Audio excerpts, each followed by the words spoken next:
top dressing this green. So the sands, we want to get that sand in the grooves. I don't know if it's easy to see on the camera, but you can see the sand went in really well. Again, this is aggressive on the grass blade. The sand is angular, so it's abrasive on that grass. So normally I would broom it in, but I'm not going to broom it today because we already groomed it, which is aggressive, and then the sand on top of that. So now you can see that we filled all those voids in where it was scratched up, and this is going to create a tighter knit grass, which is what we're looking for a better ball roll. These greens are pretty prime right now for the upcoming weekend. The rain on Thursday might hurt us a little bit because it's going to soften up, and it will slow them down a little bit. Anytime you have that much moisture in the ground, it slows them down. While I had time here, I wanted to talk about the stimp meter because, you know, I get questions like what our greens are stimping at, and every course I worked at, they're always worried about what the greens were stimping at. This is the stimp meter. Most professors, especially at Penn State, will say this is the worst invention that was ever invented. They can't stand it because this is all some superintendents worry about.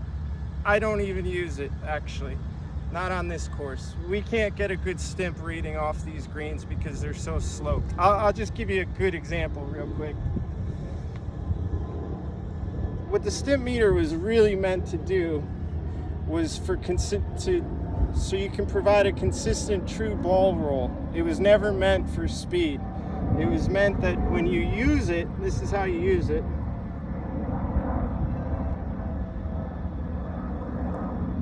That the ball on each green would roll the same number. As you can see, when I do it here, we have so much break on these greens that there's no way I can get a true reading. I can tell you right now, that's rolling probably a 13 if I measure it out. It's easily a 13 without even rolling. So we got more than enough speed on the greens. But because it's slanted so much, you have to adjust for that. So we would never get an accurate reading on these greens. So instead of lying to you with the stimp meter reading, I just go by what I know. Again, a lot of courses use this, and a course I worked at, we used to use it every day. And my superintendent always told me to add 6 inches onto what the true reading is. So you're never really getting an accurate reading with it.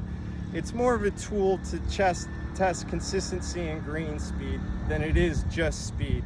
I just wanted to throw that in there because I know a lot of people always ask, what's the stimp reading on our greens? They're plenty fast, more than fast enough for what we have here. Right now we have the greens in great condition coming up for the club championship, and I hope everybody enjoys it. We put a lot of time and work into it, and we're excited to provide you with a good course. Thanks.